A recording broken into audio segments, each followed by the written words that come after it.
안녕하세요. 서울아산병원 소아청소년 정신건강의학과 김효원입니다.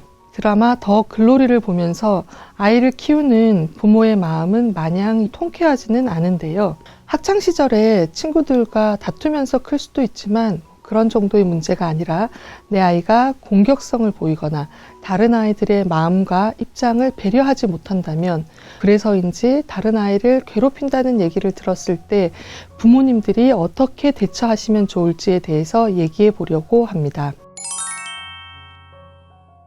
요즘 학교에는 공격적인 성향을 보이는 아이들이 꽤 있습니다.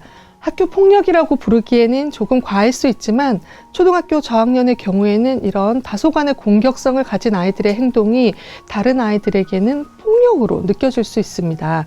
공격성이란 다른 사람을 해치려는 의도를 가지고 행해지거나 일어나는 모든 종류의 신체적인, 언어적인 행동을 의미합니다. 공격성은 사람이 타고나는 것이고 또 모두 단점만이 있는 것은 아닙니다. 공격성은 자신의 목표를 향해서 노력하고 발전하는 모습으로 발현될 수도 있지만, 아이들의 경우에는 감정 처리가 미숙하고 조절하는 능력이 부족한 경우가 많아 충동성이 더 드러나고 분노를 자주 표현하며 사회성이 부족하고 감정이 결여된 모습을 보일 수도 있습니다. 이런 성향을 그대로 가진 채 아이들이 자라게 되면 다른 아이들에게 더 심각한 가해를 할 우려가 있어서 조기에 도와주는 것이 필요합니다. 특히 학년이 올라가면서 아이들이 성별로 이렇게 무리를 나눠서 다니기도 하고 또 서로 친하다는 것을 과시하려고 하면서 다른 아이들이 이렇게 은근히 따돌리기도 하고 괴롭히기도 합니다. 만약에 이런 저학년 아이들의 행동을 제대로 바라보지 않고 무조건 괜찮다, 이렇게 허용하거나 방임하거나 지나치게 교정을 하려고 했을 때는 아이들이 제대로 행동을 좀 고치고 자기 행동을 조절하는 법을 배울 기회를 놓치고 더 지나친 가해를 하게 될 우려가 있습니다. 아이들이 자라서 초등학교 고학년, 중고등학생이 되면 학교폭력 문제는 조금 더 이유가 복잡하고 양상도 심각해집니다. 이러한 문제들은 부모의 양육 방식이나 가족 관계에서 빚어지는 어떤 가정적인 요인과 관련될 수도 있고, 공격성이나 충동성, 불안이나 우울이 높고 자아 존중감이나 자아 통제력이 낮은 데서 오는 어떤 개인적인 요소 때문일 수도 있습니다.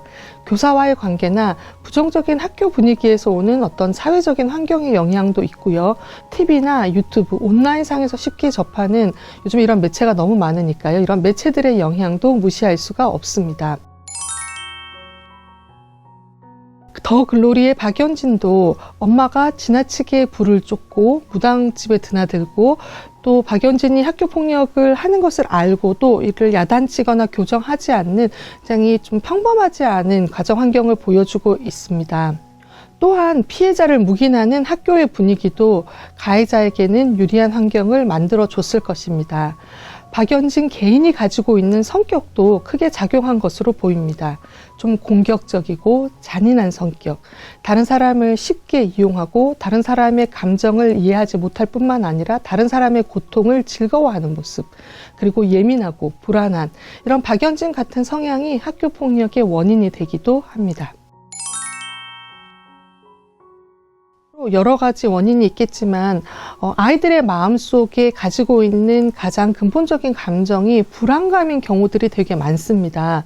내가 다른 아이들보다 우월하지 않으면, 그래서 다른 아이들이 나를 괴롭히면 어떻게 하나 하는 불안감, 혹은 친구들의 그룹 안에 끼지 못하면 어떡하나 하는 불안감, 혹은 공부나 미래에 대한 불안감 같은 것들 말입니다.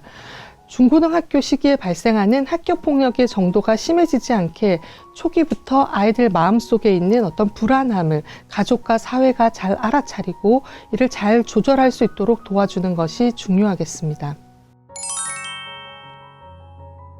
내 아이가 공격성을 보인다면 부모가 그것을 발견한 처음 순간부터 조절하는 것이 중요합니다. 너무 어린데 이제 다 커서 내 말을 안 듣는데 이런 생각은 버려야 합니다.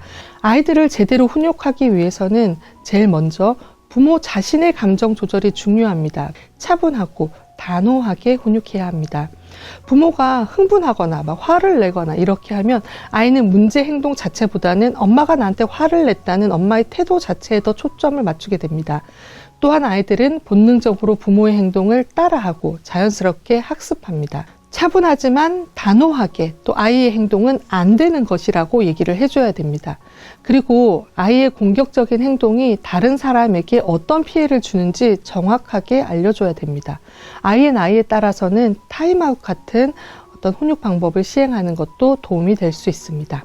두 번째로 부정적인 감정은 말로 표현하도록 가르쳐야 합니다.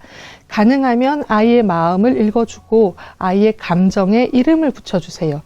친구가 별명을 불러서 놀림당한 것 같아서 네가 화가 많이 났구나, 이렇게 좀 화가 났다는 이런 부정적인 감정을 언어로 구체적으로 표현하는 방법을 가르치는 겁니다. 내가 느끼고 있는 감정을 상대편이 이해해 준다는 것만으로도 내 감정이 많이 내려가거든요. 세 번째로 부정적인 감정을 해소할 수 있는 우리 아이만의 방법을 찾아보는 것도 좋습니다. 화가 나는 순간에 아이 스스로를 진정시킬 수 있는 방법을 함께 찾아주세요. 복식호흡을 하면서 숫자를 1부터 10까지 이렇게 천천히 하나씩 세어본다거나 음악을 듣는다거나 아이들에 따라서는 달리기를 한다거나 이런 것들도 좋은 방법입니다. 공격적인 아이들 가운데는 ADHD나 반항성 도전장애, 불안장애와 같은 정신건강 문제가 있는 아이들이 흔히 있습니다. 그래서 정신건강 문제가 있는지 정확히 평가하고 또 적절한 치료를 하는 것이 중요합니다. 공격성을 조절하기 위한 약물 치료도 도움이 될 수 있습니다. 정신과 약을 먹는다는 게 부모님들께는 큰 걱정이 될 수 있지만 내 아이의 공격성이 ADHD나 불안, 우울에서 비롯됐다면 일상에 지장이 없고 건강에 무리되지 않는 약으로 이를 조절해 주는 것이 내 아이의 건강과 미래, 더불어 내 아이로 인해서 피해를 입었을지도 모르는 다른 아이를 위해서도 도움이 되는 일입니다.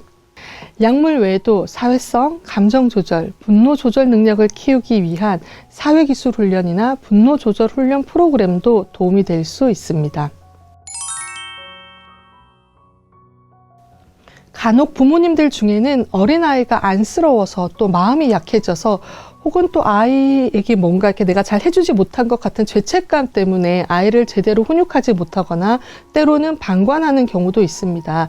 공격적인 아이는 주변 사람들을 놀라게도 하고 또 두렵게도 합니다.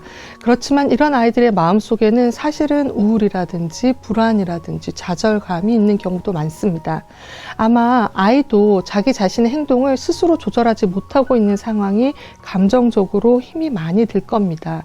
아이가 안쓰러워서 이런 상황을 그냥 놔두게 되면 아이의 감정 속에는 부정적인 감정이 점점 더 쌓이고 더 공격적인 행동으로 부정적인 감정을 덮으려고 하게 됩니다. 우리 아이가 더 행복한 삶을 살기 위해서, 그리고 우리 아이가 사회와 잘 어울리게 하기 위해서는 아이를 충분히 이해하고 심리적인 지지를 해주는 것뿐만 아니라 아이의 공격적인 성향을 부모가 단호하게 교육하고 잘못된 부분은 피해자에게 직접적이고 또 정확하게 사과를 하게 하고 때로는 부모가 사과하는 모습을 보여줘야 아이가 잘못을 깨닫고 똑같은 행동을 저지르지 않습니다. 구독, 좋아요, 알림 설정! 특히 중고등학생 이후에 학교폭력 가해자로 지목된 아이들의 경우 아이의 진학을 걱정해서 아이의 잘못을 덮는 데 급급한 부모님들이 있습니다. 우리가 아이를 키우는 것은 이 아이가 사회와 잘 어울릴 수 있는 한 명의 독립적인 인간으로 성장시키는 일이라는 것을 꼭 기억하시고 아이를 감싸기만 하는 나의 잘못된 태도가 내 아이의 미래를 더 외롭고 또 힘들게 만들 수 있다는 것을 꼭 기억하셨으면 좋겠습니다. 물론 어렵습니다. 부모가 된다는 건 늘 어려운 일인데요. 이런 상황에 닥치면 부모님들 모두 어렵고 또 도망치고 싶으실 거예요. 그렇지만 우리 아이가 자신의 감정과 행동을 잘 조절하고 다른 사람과 잘 어울리는 사회인으로 자랄 수 있도록 부모님들이 힘을 내셨으면 좋겠습니다.